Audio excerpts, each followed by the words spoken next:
Hello hello hello, কে কোথায় আছো? ঝটপট চলে এসো।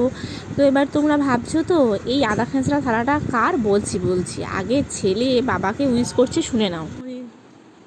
বাবাকে বলো হ্যাপি বার্থডে।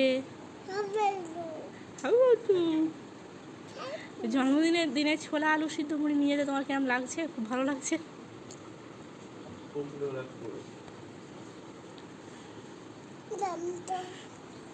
তাহলে এবার বুঝতে পারলেন জন্মদিনটা কার ছিল? বাবিনের বাবার। ছেলের জন্মদিন যেমন 26 তারিখে ছিল, তার ঠিক দুদিন পরে তার বাবার জন্মদিন ছিল 29 তারিখে। তো নর্মালি সেদিনকে অফিস থাকার কারণে জন্মদিন স্পেশাল কিছুই হয়নি, বাড়িতে যেটা রান্না হয়েছে সেটাই সাজিয়ে গুছিয়ে দিয়েছি। ছেলের কাঁসার থালা ছিল, ওই থালাতেই সাজিয়ে দিয়েছিলাম। ছেলে দেখলাম গ্লাসটা নিয়ে এসে বলছে মাম পাপা জল খাবে, তাই জন্য ভাবলাম ঠিক আছে গ্লাসটাও দিই। মেনুতে ছিল ভাত, শাক ভাজা, ডিম ভাজা, পাবদা মাছের ঝাল, ডিমের ঝোল আর আম। জন্মদিন বলে কথা, কেক তো কাটতেই হবে। Happy birthday to you, happy birthday. আসলে এটা ছিল ডবল ধামাকা স্পেশাল। আসলে বাপ বেটার জন্মদিন একসঙ্গে পালন করার একটা ব্যাপার। ছেলের জন্য কেক তৈরি করেছিল তার মাসিমণি। তো এবারে জামাইবাবুর জন্য রীতিমতো কেক তৈরির ব্যাপার ছিল, কিন্তু ছেলের বাবা কী করেছে, মানে বাবিনের বাবা, যেহেতু আমাদের লালবাটির রাস্তাটা খুব খারাপ, কেকটা নিয়ে আসেনি। মানে এটা আমার ছেলের জন্যই মূলত ওর মাসিমণি বানিয়েছিল হোমমেড কেক, আমার বোন বানিয়েছে।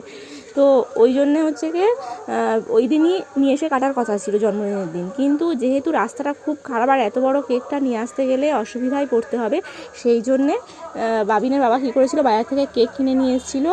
আর বাবিনের বাবার জন্মদিনের দিন এইটা ওরা দুজন মিলে কেটেছিল। এই হলো মূল কথা। তো যাই হোক, সত্যি কথা বলতে এই কেকটা কিন্তু আমার বোন করেছিল। অনেক দিন থেকেই কেক বানাচ্ছে, খাচ্ছি কেক মোটামুটি ওর হাতে ভালোই হয়, কিন্তু এই কেকটা না জাস্ট অসাম ছিল, অসাম। সত্যি কথা খুব সুন্দর ছিল, মানে এরকম নয় যে মানে আমি ও বানিয়েছে বলে বলছি।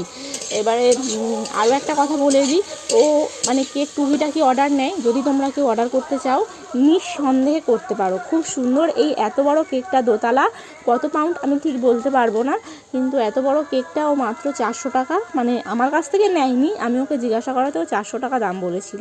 তো আমি টাকাটা দিচ্ছিলাম, ও নিতে যায়নি, মানে নেয়নি, যেহেতু ওর বোনপোর জন্য ও বানিয়েছে, নেয়নি। জানেন তো আমাদের দুজনেরই খুব ইচ্ছা ছিল মানে বাবিনের বার্থডেটা যেন 29 তারিখে হয়, কিন্তু ওই যে লাস্ট মুহূর্তে এসে আমরা আর কন্ট্রোল করতে পারলাম না। মানে খুব ইচ্ছা হচ্ছিলো যে সেই যখন সিজার করবো আগে ভাগে তুলে নিয়েছিলাম, মানে কি হয় জানার জন্যে। তো যাই হোক, কিন্তু আমার কোনো অসুবিধা ছিল না, আমি নিজের স্কুটিতে গিয়ে অ্যাডমিট হয়েছি, ডাক্তারের সঙ্গে কথা বলা, নার্সিংহোমের সঙ্গে কথা বলা, পুরো অ্যাডমিশনের প্রক্রিয়া সব কিছু আমি নিজে করেছি, মানে একদম সুস্থ ছিলাম, মানে ইচ্ছা করে তুলে নিয়েছি। আর এই যে কেকটা দেখতে পাচ্ছেন, এটা হলো সেকেন্ড ফ্যামিলি, মানে যেখানে প্রতিদিন যায় সন্ধ্যাবেলা করে আড্ডা মারতে, না গেলে ঘুম আসে না। তো এটা তারাই ওর জন্যে সেলিব্রেশনটা করেছিল। হয়তো আমরা রাগারাগি করি বটে, কিন্তু জানেন তো সারাদিন পরিশ্রমের পরে, ফ্যামিলির পরেও আর একটা মানুষের মানে এইরকম একটা জগৎ থাকা দরকার, সেটা প্রত্যেকেরই, ছেলে হোক কিংবা মেয়ে। মানে যেখানে গেলে একটু রিলিফ পাওয়া যায়, জানেন, মানে ছেলে বউ সব তো ঠিক আছে, কিন্তু তারপরেও একটা রিলিফের জায়গার দরকার, সেটা আমি অন্তত মনে করি।